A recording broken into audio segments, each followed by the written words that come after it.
Hi guys, nandito na naman po tayo sa ating inaabang teleserye ang ating kapatid.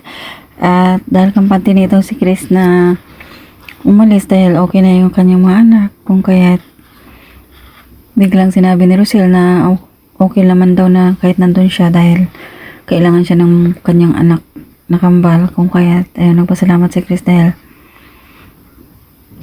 sinabi ni Rosel yun at para na din makatulong siya at makasama niya yung kanyang mga anak habang nagpapagaling. Ito naman si Bia, bumisita talaga doon sa hospital kung saan gusto niyong makita daw si Belle. Pero ayun na nga,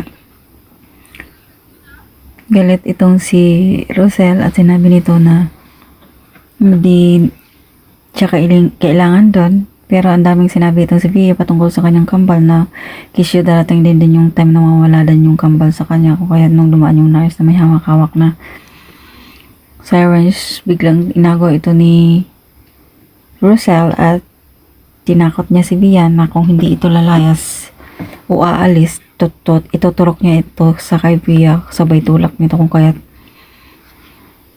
napaupo itong si Bia doon sa sahig, kung kaya dali-dali itong tumayo at umalis dahil sa takot. At ito namang si Jacinta, dumating itong si Tali doon dahil gusto niya makausap ang kanyang nanay, pero galit ito sa Jacinta at sinabihan si Tali na hindi na siya kailangan ng nanay nito dahil kahit nandun pa si Rosel, hindi naman daw siya kakausapin ito at harapin. Kung kaya't walang nagawa itong si Tali dahil sinabi niya Jacinta sa mga gwardya na palabasin ito at kalad ka rin palabas dahil wala siyang puwang doon sa lugar nila Jacinta. Nalakalabas na ng hospital itong sila Bella at saka si Tyrone. May pa-welcome party sila. At syempre, sobrang saya ng lahat dahil okay na ang kambal. At bumalik na naman itong si Tali doon at nag-iinarte at paiyak-iyak itong lunghod doon sa harapan ni Rosel, sabay hawak dito sa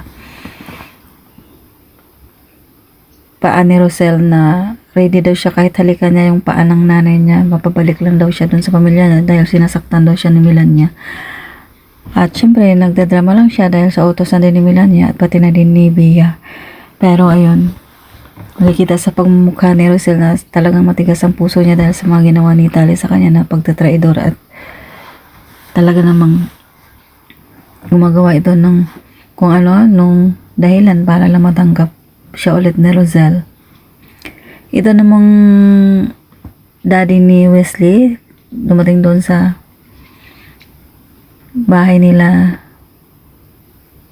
Belle at gusto lang niya daw makausap ito at ayun na nga, matagal daw na panahon na hindi na sila nagkita dahil nasa US ito galing. Nang biglang dumating itong si Wesley at nagulat ito bakit magkakilala itong si Wesley at saka si Bella at sinabi nito na share pala yung sinasabi ng anak niyang si Wesley na malapit sa kanyang puso. Kung kaya't ayun, nagsorry itong daddy ni Wesley sa kanya, pati na rin itong si Wesley nagsorry sa kanyang daddy dahil may mga pagkakamali din itong nagawa. At syempre isa na din si Belle sa tulay para magbati ang mag-ama. At ito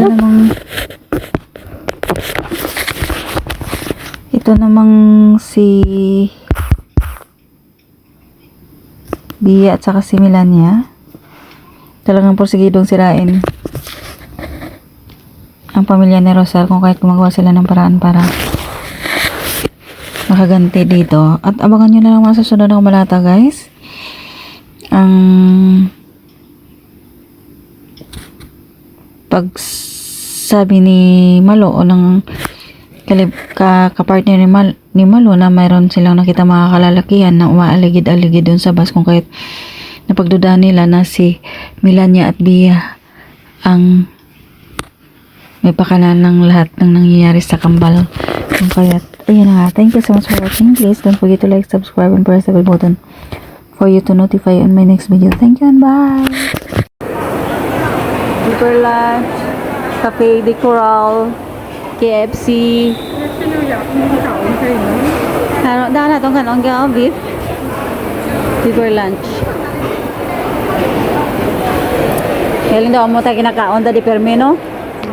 Amo permi nakaon di.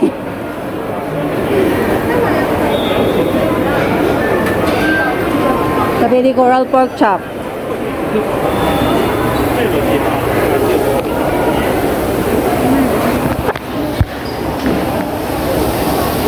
Nuga. Yung mga pagkain nila. Tag 72, 69, 67.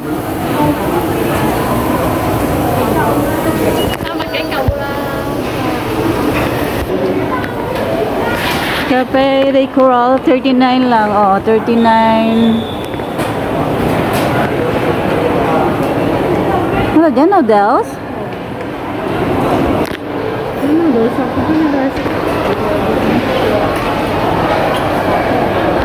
Japanese restaurant.